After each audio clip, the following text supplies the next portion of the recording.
Today is Wednesday, December 29th. We're detailing another round of severe weather in the U.S., which states will be most impacted. Also, remembering two legends, a man who was once one of the most powerful politicians in D.C., and another who changed football forever.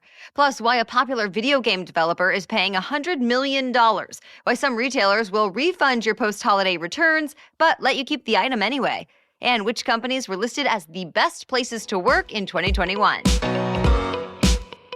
Welcome to The Newsworthy. All the day's news in around 10 minutes. Fast, fair, fun, and on the go. I'm Erica Mandy. Thanks so much for being here. You ready? Let's do this. Parts of the Deep South could be in for another round of severe weather today. Large hail, damaging winds, and a few tornadoes are all possible. AccuWeather meteorologists say severe weather is most likely in Mississippi, Alabama, and Tennessee. And there are some big cities in that path, like Memphis, Nashville, Birmingham, and Atlanta. The storms are expected to start this afternoon and last through the evening hours. Remember, this comes just 2 weeks after a devastating tornado outbreak wiped out entire towns and killed at least 92 people, mostly in Kentucky. But today's storms are expected to stay south of the hardest-hit areas. By the way, a different kind of severe weather is impacting western states and the northern plains. We're talking about extremely cold temperatures and heavy snow. The National Weather Service says temperatures today will fall below minus 20 degrees in parts of Montana and North Dakota. On top of that, it's very windy, so it feels more like 50 degrees below zero. Experts say these are life-threatening conditions because when it's that cold, frostbite can happen within minutes. Over in Lake Tahoe, on the California-Nevada border, it's not quite that cold, but people are still dealing with extreme winter weather. This week, more than 16 feet of snow fell there in just 24 hours. And with that, Tahoe broke the all-time record for December snowfall set more than 50 years ago. Nearly 2 years into this pandemic, and Americans are still breaking COVID-19 records. The United States just reported its highest daily case count ever. More than 441,000 new infections were reported yesterday alone. Now, to be clear, that does not necessarily mean 441,000 people tested positive all on one day. There may have been some backlog in the reporting after the Christmas holiday. Still, the 7-day average of new daily cases also surpassed a record. Health officials are blaming both the Delta variant and the even more contagious Omicron variant of COVID-19. The CDC's latest estimates say Omicron now makes up nearly 60% of new cases. And sadly, more children are getting seriously sick. New federal data shows more than 2,000 American children are now in the hospital with COVID-19. That's a 52% jump from this time last month. So what's possibly behind the surge? Well, health experts say there are likely a few reasons for it. For starters, fewer children are vaccinated in the U.S. than adults. Then there's the fast-spreading Omicron variant, and a lot more kids are traveling and seeing more people over the holidays. But keep in mind, even though the number of hospitalizations is going up, the American Academy of Pediatrics says it's still uncommon for kids to get severe symptoms from COVID-19. A man who once was one of the most powerful politicians in Washington has passed away. Former U.S. Senator Reid died after a 4-year battle with pancreatic cancer. The Democratic lawmaker was the Senate Majority Leader for 8 years and served a total of 30 years in the Senate until he retired in 2016. The AP describes him as one of Congress's most skilled negotiators, and President Biden paid tribute to Reid, calling him one of history's all-time great Senate Majority Leaders. Former Republican House Speaker John Boehner, who was actually one of Reid's top rivals in Congress, also remembered him as a, quote, fighter until the end. Reid has a pretty interesting life story. He was born into poverty, and as a teenager, he was an accomplished amateur boxer. Later in his life, he put himself through law school by working nights as a U.S. Capitol police officer. Then he became a Nevada state lawmaker and the youngest lieutenant governor in the state's history. Then it was off to Congress, where he's best known for steering some major bills into law during the Obama administration.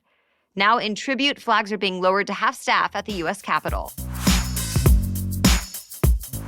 Today, the country is also remembering a Hall of Fame football coach turned broadcaster who passed away. John Madden was 85 years old, but the NFL says his death was unexpected. Madden first became famous when he coached the Oakland Raiders. For the 10 years he was in charge, the team made it to 7 AFC title games and even won a Super Bowl. His winning percentage is still the best among NFL coaches with more than 100 games. But really, it was his work as a broadcaster that made him a household name. Over 3 decades, he worked for every major network, and he won an unprecedented 16 Emmy Awards for Outstanding Sports Analyst. He's also the face of Madden NFL football, which is one of the most successful sports video games of all time. NFL Commissioner Roger Goodell released a statement saying, quote, "There will never be another John Madden, and we will forever be indebted to him for all he did to make football and the NFL what it is today." The new space race seems to be causing more tension between the U.S. and China. This week, China filed a complaint to the United Nations. It said because of satellites from the American company SpaceX, Chinese astronauts have had to take emergency action to prevent crashes. Specifically, it said 2 of SpaceX's satellites came close to the International Space Station. And because of that, China accused the U.S. of ignoring its obligations to act responsibly in outer space. Although none of those claims have been verified, and so far SpaceX has not commented. Already, the company has launched more than 1,800 satellites as part of its Starlink project. It's meant to provide high-speed internet access around the world. And SpaceX says it actually wants to add about 30,000 more satellites in the years ahead. More news is coming up, but first, a quick break for our sponsor. If this year has taught us anything, it's that tomorrow may look nothing like today. But Schwab knows that successful financial planning can help propel net worth by 2.7 times. That's why Schwab offers a variety of easy, flexible financial planning options that can rise to meet any of life's many curveballs. Whether it's making a complimentary retirement plan online or chatting directly with a financial consultant, anyone can look forward to planning with Schwab. Learn more at schwab.com/plan. That's schwab.com/plan. More holiday travel troubles. It seems the pandemic is once again impacting people on cruises. The CDC says it's investigating nearly 90 cruise ships because of COVID-19 outbreaks. Disney, Carnival, Royal Caribbean, and Norwegian cruise lines are all included. Here's how it works. The CDC investigates if there are 1 or more cases of COVID-19 among the crew on board, or if the cases among customers account for at least 0.1% of total passengers in the past 7 days. So for a ship with 6,500 passengers, for example, that would mean 7 cases would trigger an investigation. The agency says it'll work with each ship to lower transmission and make sure medical resources on board are not overwhelmed. The trade group Cruise Lines International Association said it's working with the CDC to ensure public health and safety.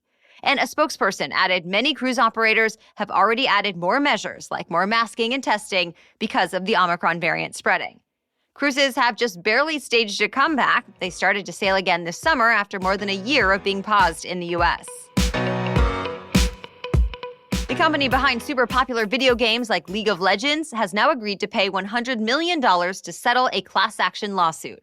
The suit was first filed back in 2018 by 2 ex-employees of the esports giant Riot Games. In it, they said they were sexually harassed and discriminated against for being women. Eventually, 2,300 former and current employees joined the suit. On top of the $100 million payout, Riot Games will also now pay to start a diversity and inclusion program and let third parties assign employee roles. The company released a statement taking responsibility for the past and promising to do better in the future. A judge still has to give the settlement the final okay, and that's expected to happen in the next few months. As usual, there's an after-Christmas rush of people returning their unwanted gifts back to the stores. But this year, a lot of retailers say they aren't equipped to handle it, especially with current worker shortages. So returned items often pile up in warehouses and maybe don't get sold for months. Some get destroyed. Now, many online retailers are looking for a better way to deal with returns. Some, like Amazon, will sometimes say, just keep your items and refund your money anyway. That's because it's not always worth the cost and the hassle to take the item back. But experts say some retailers will likely pass on those return costs to customers with higher prices. Meanwhile, other stores are calling in help from companies who specialize in this kind of thing. They may help process returns, store the item, and relist the product for sale again. One of those third-party companies says the return process should be efficient, both for the environment and for business, since 89% of online customers say they will not buy again if returns are a hassle. The biggest thing from Apple since the iPhone may be arriving in the new year. There are rumors and leaks that the tech giant is launching AR/VR glasses. That's a headset that would have augmented reality and virtual reality. So augmented reality overlays computer information on images of the real world. Virtual reality places a screen so close to your eyes that your brain is tricked into thinking you are in a computer-generated world. For now, nothing is confirmed from Apple, but there is plenty of speculation about these potential smart glasses, like will they be called eyeglass? And it's still not clear exactly when they may come out.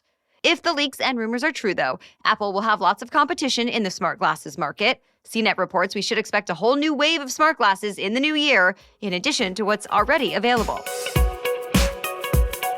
And that's it for the main news today, so now it's time for Work Wednesday, when we break down one interesting career or work-related news story every Wednesday. But first, let's take a quick break to thank our sponsor.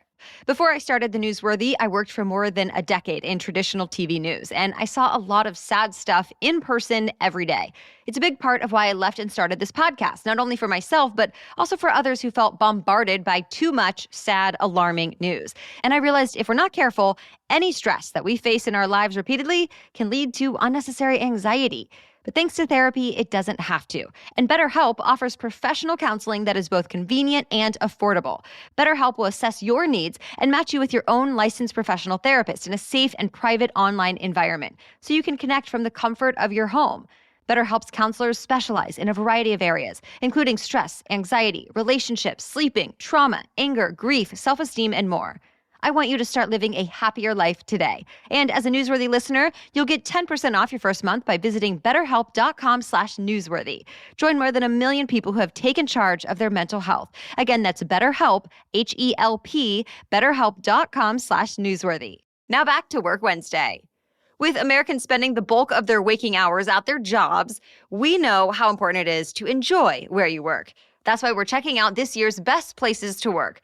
The HR tech and analysis company Glassdoor went through thousands of their employee reviews to make a list of the top 50 best companies to work for. The consulting firm Bain & Company came in at number 1. One employee said in the Glassdoor survey that the company is a, quote, great training ground for a general management career. Next on the list was the tech company NVIDIA. In-N-Out Burgers, software maker HubSpot, and the consulting firm McKinsey & Company rounded out the top 5. As CBS News points out, some of America's most buzzed about tech companies like Netflix, Snapchat, and Twitter did not even crack the top 50. But others like Google made the cut at number 6. Microsoft was number 9. And Meta, the company formerly known as Facebook, came in at number 11. If you want to see Glassdoor's full list of the best places to work, just head to thenewsworthy.com. We posted the link in today's episode notes. All right, thank you so much for listening today and joining us as part of your daily routine. We'll catch you up on more news to know tomorrow. Until then, have a great day.